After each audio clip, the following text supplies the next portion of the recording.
ìmàdé ṣe mí mọ̀ ọ́ ṣe. Àánú mo rí gbà.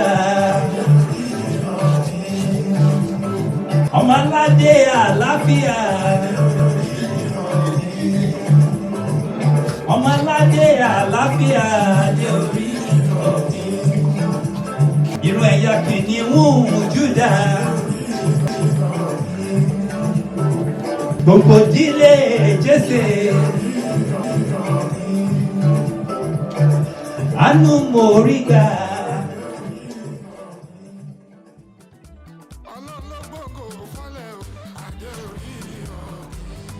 By all means, leaders of businesses should have a time of unwinding like this. But my worry is that leaders forget their real role. They usually get carried away with their status. How so often do leaders forget that it is not about them being in charge, but about them taking care of those in their charge? The moment a business owner thinks he is responsible for the customers, then he has lost relevance. The CEO is responsible to the people who are responsible for the customers. Remember, they say the customer is the king, but your well-trained staff is the kingmaker. I wish that as he took care of me at this social gathering, he will also always remember to take care of his kingmakers, his staffs.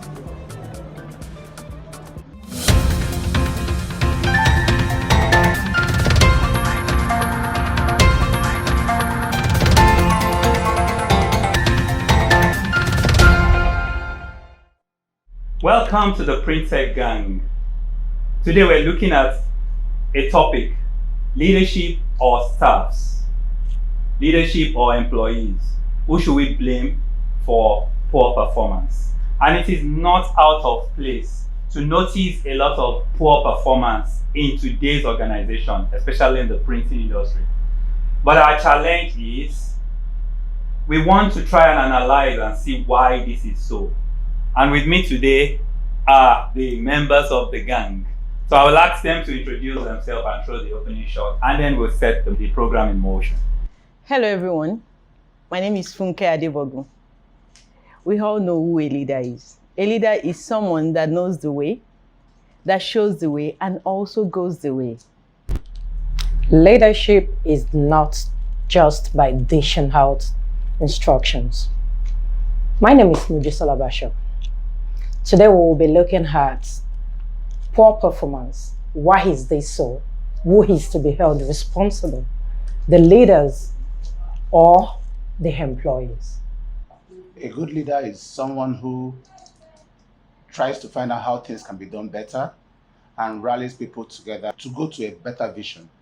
My name is Ebisen Vitalis. I remain Akin Oduwole, and I see that my colleagues here are tending towards the leader is. But I would like to state that times are changing. So as the method of leadership is changing, so is the engagement of employees. But today, we want to now look at this topic. Who is to blame for poor performances? Who wants to take the shots? To me, poor performances can be attributed to different ways. First, the employee's view. Is the employee teachable? Is it willing to adapt to certain things? Is it willing to learn? And is it willing to impart that which he or she learned?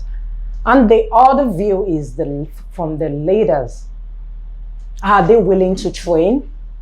Do they really want to spend that money in training their staff? Or they would rather use the money to party? So it's all about the direction we're looking at this. But for both axes, there are benefits, there are disadvantages, and there are advantages.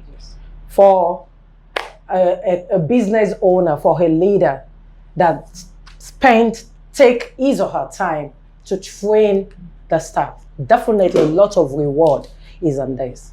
We're talking of low wastage because they know what they want to do. There is no point wasting resources. We're talking of time saving. One that actually know exactly where to put a dot or a comma would not stay in a sentence, staying too long on it.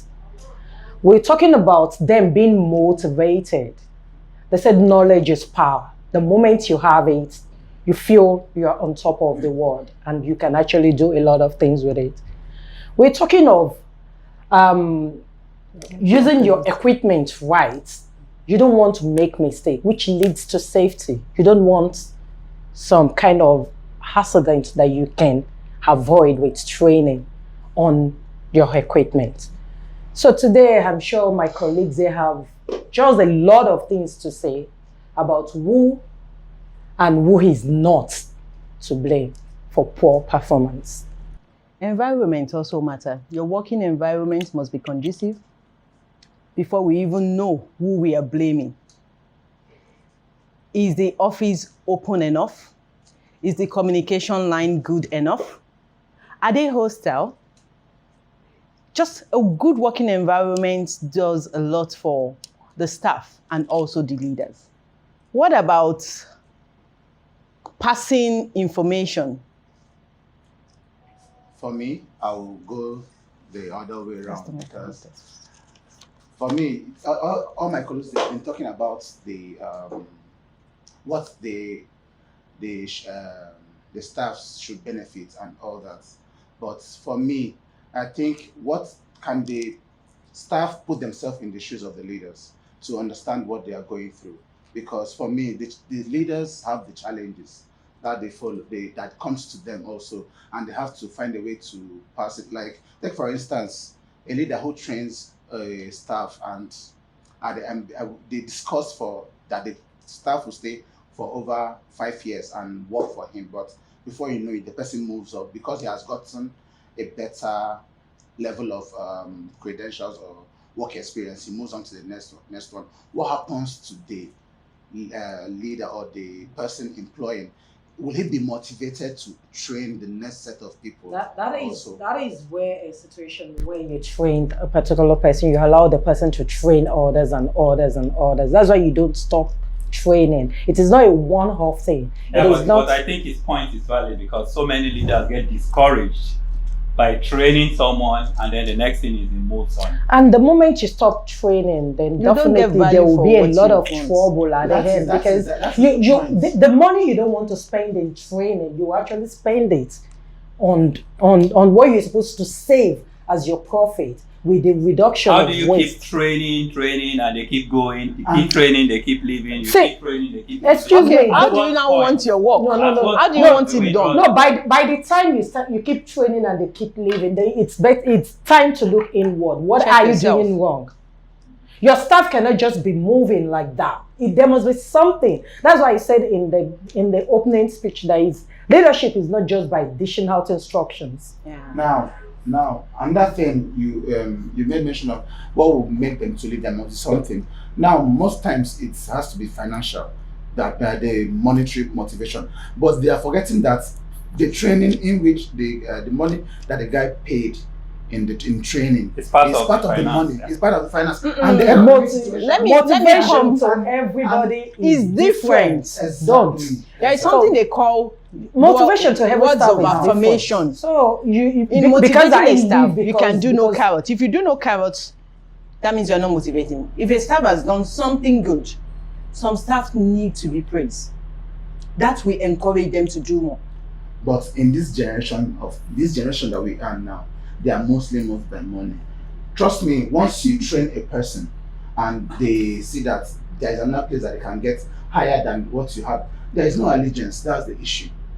There is no allegiance. They don't want to come down to work for you. Well, I agree with you totally because the times are changing, as I said. And the generation we have now are a bit impatient. If you notice, they're impatient. And you will not blame them because they're growing up in a society that is no longer safe, no longer structured. Things are not the way they are. So the only people they think they can talk to is technology. So this kind of generation, the way you will handle them is totally different from the way you will handle the generation before them. For instance, I have an example. You know how they say mass layoff? When you lay off people, in the 80s, you can lay off people and that will send a strong message to everyone in the organization They want to sit up. to say, yes, it's time to sit up. But if you try it in this generation, you know what you're passing. You're going to lose. You're losing everybody, Of because the course. ones who are remaining are saying, "Oh, we can't trust management." Because they could do 100%. anything Yes, at because, any time. if So people why can work with you for why that waste long my and you time? are laying them off, then you are sending a bad message. So at the end of the day, there is a shift that should happen between both leadership and the And the staff. staffs. Exactly. This is what brings us to what's the role of a good leaders are. For me, I find it very, as a leader, you must see that it's very hard to even understand the invisible motives, what drives your staff. You need to It's very, study them. it's very hard most times to find out. No, what a leader must also understand Yes. who they are leading. Okay. Because we are different people. The way you want to lead this is different from the way you handle this. Exactly. Because we are coming from different backgrounds and we all have baggages. Truly, if you actually don't know who you're leading, then you're not leading. Exactly. You're not. One thing that I think is missing is empathy in all of this. Empathy is so missing from the staff, from the leaders. on both sides. On both On sides. both sides. Empathy is missing on both sides, because a man has gone and invested so much. He's brought people together to say, okay, let's run this vision together. And followership is just refusing to follow. They have their own ideas. They have their own mind. So, but on the other hand, there's also the empathy for those who are the employees. Because we see that we're in a totally different generation. And everybody in this generation cannot just be wrong. So At all. empathy for the new leadership, for the kind of leadership that will run in this generation, is to look at what every other person is doing and try and understand why they are behaving the way they are behaving. Mhm. And that's the real empathy. But that's also missing, because the boss thinks he's the boss. And, is up there. Just give command just and the give work command needs to and be let it done. go. But times are so changing.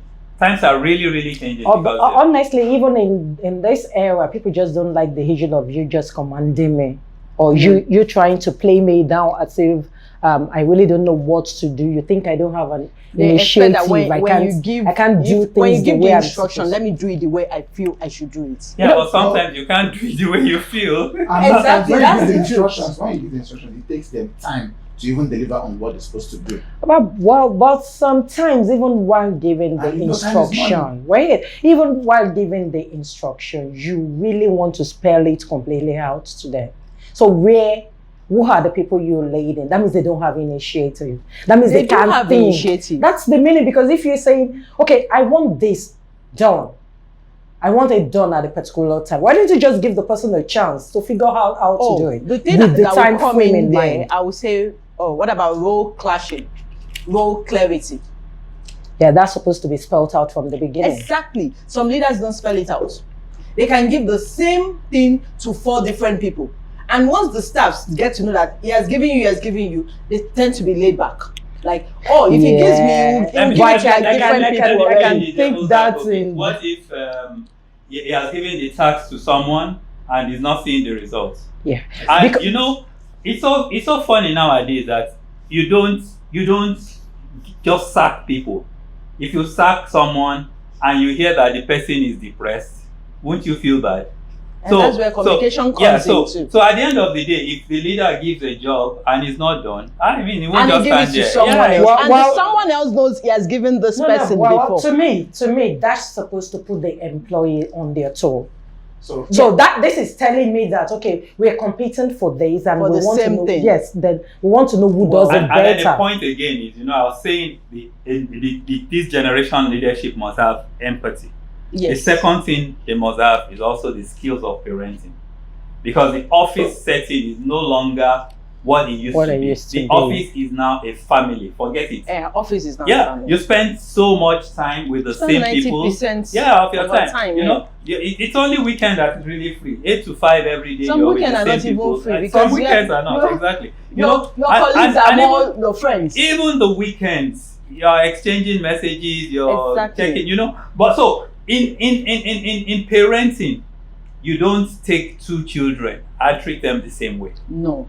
So every child is unique, and that's what we should bring into the office environment, to make sure that everyone is unique and you treat them. Even God, that's how He treats us. Yeah, I mean, how do you explain someone who commits a sin and die. Another person commits a sin and die, and it's growing. You know, so even God takes us as individuals. So the new leader must understand that the office environment has become a home. So we make it as homely as possible, and we make the people feel comfortable so that they can perform at their best. And I see that people are hating stereotyping. You know, you have seen it over and over, and I can explain it. Generation before you saw your father work in an organization. When he retired, he couldn't do anything for himself. They do the same because thing. He entered a setup where they just do the same thing all over. There's nothing else they can do. And you don't want that. So people are moving away from stereotyping, you know, and getting more creative and also. So leadership, I think, is tops on the table of leadership. Leadership must ensure that there is a shift, there's an adjustment in the style of leadership. And mind you, every leader has their style. Of course. Yeah, every leader has. Of course. Every individual have their style. Because you see, like what you said, it's about parenting and all that. We spend most of our time in the workplace. So definitely the office is more like a home. And that means it has to be homely. So the first thing for every kind of leader is to make the environment very conducive. How do you want your employee to feel? Do you want them to feel safe? Do you want them to feel relaxed? Or do you want a situation where they see you come in and they are hiding? They can't wait to leave. You know, some will just pack their staff in one tight environment. That's what it can. And the staff will still go. While we give everything that you have mentioned that is good to the staff, but at the end of the day, they abuse it.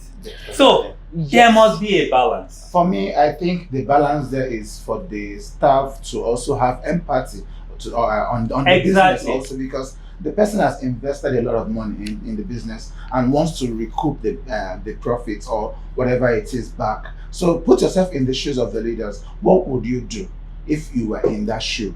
Because if the business is if you take it as your own, you should be able to understand what the leaders are going through in any of these things. That is where transparency comes in. Exactly. A leader must be very transparent. You keep talking about the leader. How about the employee also being transparent? Of course, employees are transparent. How? Not all. I'm not generalizing. No, you are. I'm just saying what is saying if the leaders are transparent to us, if they are open, the staff too will be open. But they want to see. It's not. It doesn't work. It doesn't work like that. But some leaders are not transparent. Yes. Some are. One thing I know in all this is, as a leader, no matter what you do to your employee and you think they leave at the end, you still have the business. And a workplace is always a soldier go, soldier come thing. Exactly. It's always a soldier. So the moment you have that mindset, then you will do what you ought to do. To me, like a trained staff, where you're supposed to use 1 hour to do a job, end up using 10 hours. That does not make sense. See, at the end of the day, the all things still come back on the table of the manager. At the end of the day, I believe that the employee should just be himself and let the employees, the leadership should be themselves, and let the employee also be themselves. Think about it. There should be a balance. Think about it. What kind of leader do you want to be called? The one that your staff leave and they still talk good about you, they can relate with you. Yeah. They can even they can get something. They actually get something out of or the ones that will leave and once they walk out of the door, bye, say bye-bye, and that's it. Because life is about relationship.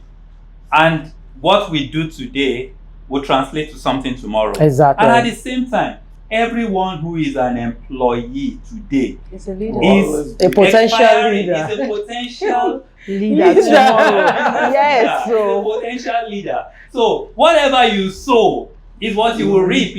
But really, honestly, I actually don't believe in the idea of employee waiting to be trained by their leaders. There is something you call self-training, self-motivation. You need to improve yourself. It's not in all things. What about, okay, for instance now, you're selling an equipment Mm-hmm.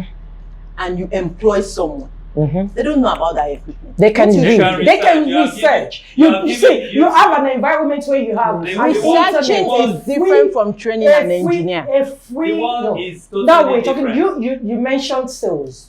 Now, I Fine, didn't mention sales. You said the company is You are Selling. selling equipment. Yes. What about you? You have an engineer that will work on the equipment. definitely they will be trained. Exactly. That's why I said it's not all staff that will train themselves. But that doesn't mean they will train you everything you need to know at one No, spot. It's no, never no, no, done. no, no, So no. there is another thing for you to go back and retrain yourself. See, there is something that is called self-growth. You can't sit at a spot and expect something different. Look, blame the staff that has the opportunity To learn. Didn't do internet. anything. Didn't do anything That about thing they it. call Internet. internet. That's where- He has that exactly. opportunity Yeah, because- To have to it. have it in an organization, and all he does is So watch They film. Watch film. No, No, but Facebook what you talk marketing about- is very Yeah, good. yeah, I You agree. can do marketing on I all agree, those social but media. you Don't get that you don't wrong. do it. You don't do it 24 hours. You don't do it the whole time. You don't spend spend in the 24 office. hours in the office. If it is All time you spend in actually the social office. media, it would have made sense. What some does is to download films and Exactly. be watching films at the time they're supposed to be Well, using that for is something completely And you productive. expect that the company will grow. You forget that if the company dies, you're also Yeah, affected. that's Somehow. You might think the proverbial the tree branches breaking and the bird flying. What if the tree branch breaks before you fly? Before another you branch fly. falls on You you. know, what about That's- if the roots just full Yeah, of? exactly. So So anything we can must, happen. as I said, we must strike a Empathy. balance. All the watchword is empathy and parenting. For me, those are the watchwords, So and it goes both ways. When actually So, employing. You know, some employees don't even ask their leadership, how are you?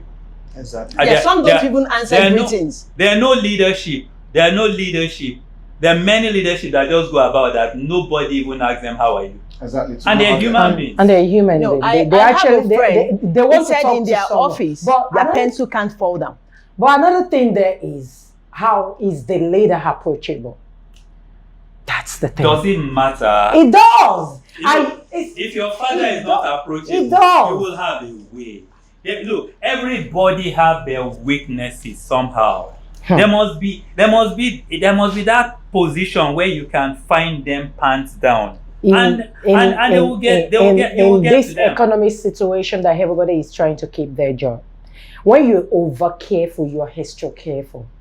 You tend not to do what is right most of the time. When Once you are just over careful, once extra you're careful. over careful, you tend to do what is. You tend to lose your balance because it's not you. that's why we're saying that the environment should be very conducive. such that people can come out in their best. And part of the environment should be a leader being approachable. Yeah, but people You don't have a Leader- fence off. Leadership Some styles offices are still have different. Open door policies. You- Leadership Some styles are don't. different, and I understand. I know some leaders that know that they are extremely moody, but they have a very good GM that is approachable. They want to reach the people; they reach them through the GM. You must understand your leader. There is no way. Have you read the law of power? There is no way you will try to do things that will outshine your leader. You will get into trouble. That's So true. you don't You do don't. that. And then your leader is your leader. You understand the temperament, you understand the mood, you understand that, and the moment you don't understand, you don't And deserve vice to call him a versa. leader. Vice Yeah, versa. The leader too must Everything understand still me, comes down understand my to mood a and good understand performance. Put food on the table. Let me put it that way, because it gives you the best customer. everything. Exactly. Make more profits. It's actually both a ways. good performance. The performance, if the performance is good at the end of the day, both sides. It's a win-win It is a situation. It is, yeah. situation. And that is the kind of situation that we almost always must have. I think I've had fun in this discussion. So for the leaders, so they can we give the closing shots? for Just tell you. for the leaders, I think it's high time you try to understand the people you're leading. You need to know them. You need to feel them. You need to relate with them. They're just like your mini family. So you need to know exactly what they're going through at a particular point so that you know when exactly to help and how to help. And with that, once you understand your staff, there's no way the staff will not bring out the best of he or her to make the job done? For me, I would say we've had enough discussion here, but my advice to you guys is for the staff, you should try and understand the angle the leaders are coming from, your management is coming from. Try and put yourself in the shoes. If you are previewed to some of the things that they go through, then you will understand some of the decisions they take to make you better. And trust me, nobody will bring you in an organization to suffer you. So my best advice is understand your leadership in the office and try to work with them, and things will be good for you. For me, client do not come first. Your employee comes first. If you take care of your employee, they'll take care of your clients. I would like to take it up from where she has stopped. Basically, because we know that the customer is always the king. But guess who the kingmaker is? Is the staff. So once the staff is well trained and well managed and well properly aligned, they will bring in the quality clients and keep making kings of all the clients. So every employee out there, take care of your staff. They will take care of the customer. Have a nice day. Till we meet again. Bye.